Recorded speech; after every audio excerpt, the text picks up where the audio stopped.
Hello and welcome to episode 2 on our Carnaby Courtside. In today's episode, what we're going to be doing is covering our very first home game. We're also going to be covering what happened on our Melbourne trip. We're also going to be going into some interviews with some of our players and then also what is coming up this week with our home game. Stay tuned. Okay, recap on our game 1. It was against Adelaide University. It was a home game here at Curtin Stadium with the theme being our international round. Unfortunately, the men's team went down, but our women's team won. Okay, a recap on our Melbourne game. So we had a double header, one game against ACU and the other one against Latrobe. Both teams played at a super high level and they did really well, but unfortunately only brought back one win against ACU. Well done to the men's team. For more funny insights and bloopers and to find out what happened when the fire alarm went off, you definitely have to check out our Instagram.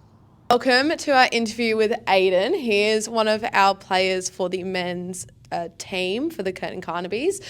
So with Aidan today, we're just going to run through kind of why he started playing basketball, his passion for basketball and where it started, how he kind of balances the workload of studying, working, his social life and basketball as well, and then also running through how he heard about Curtin Carnabys. So Aidan, can you please tell me a little bit about how you started basketball, at what age you started basketball and like why you started playing? I started playing basketball, I think, in about 2014, just at a casual club down at my local stadium, just with a group of mates.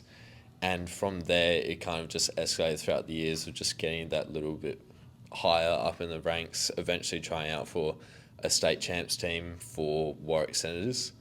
And then the coaches saw my 6'6" dad rock up and said, "We'll take him." And then, from there, that's just basically been my basketball journey, just starting low, moving my way up, seeing my height potential, and then just being selected for a team. Was there one particular coach or like one moment where like you can remember them being like, all right, this guy's got potential? With all the coaches I've had, they've always said I've got that potential to get to that next level.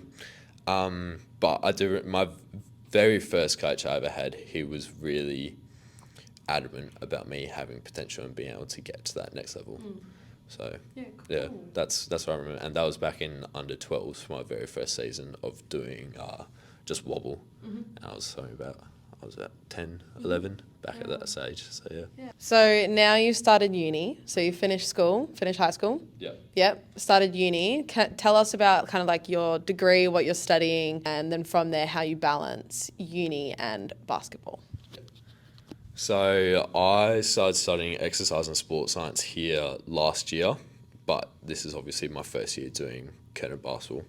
But balancing all of that out, doing full-time uni, basketball, and also working and social life as well, it is difficult, but I mean, it is very doable in being able to balance it all out. It all just comes down to organising, like working out your days, what you need to get done, prioritising what needs to get done and what you can kind of push to the side. And then this year has really taken a step up from last year, I'd say, with my commitments and what I have. I'm working more, doing much more basketball and studying a lot more because obviously second year compared to first year.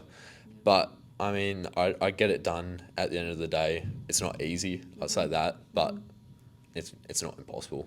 Are you still passionate about basketball? Like, do you still have the same like feelings towards basketball as what you used to when you were younger?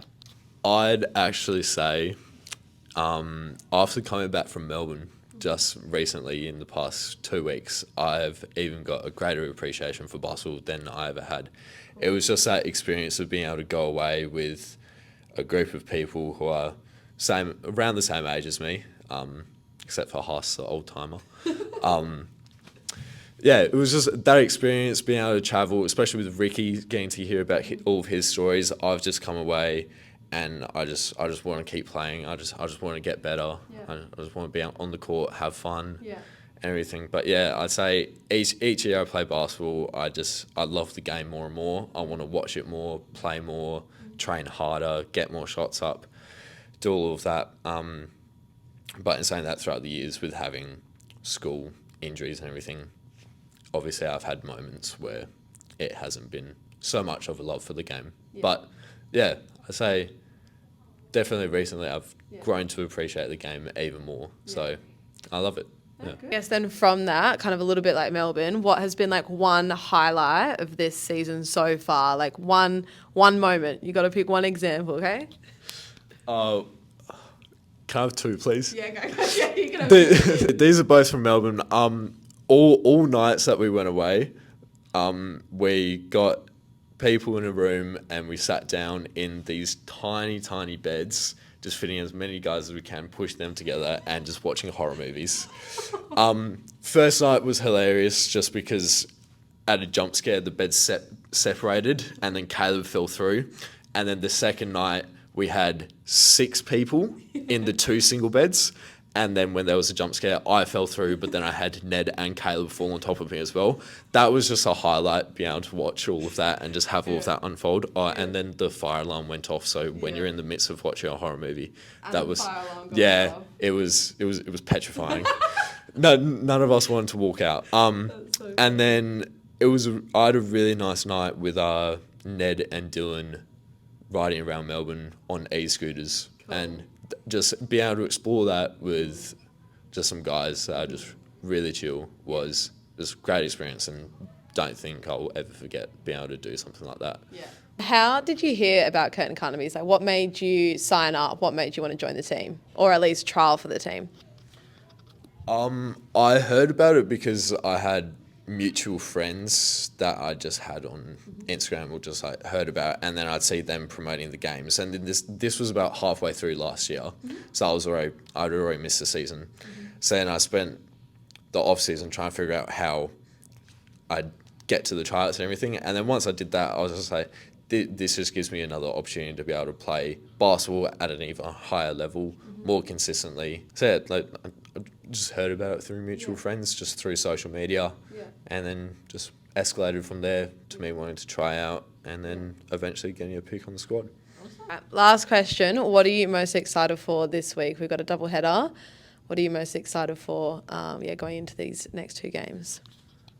I'm really excited for the night game. I feel like it will be a really cool experience being able to play at that time of night with hopefully a really big turnout, because it's not in the middle of the day. Hopefully some people can finish work or finish their commitments during the day and then come down, have a great experience of sitting down at the Curtin Stadium, be able to watch both the men's and the women's team play and just have a great turnout.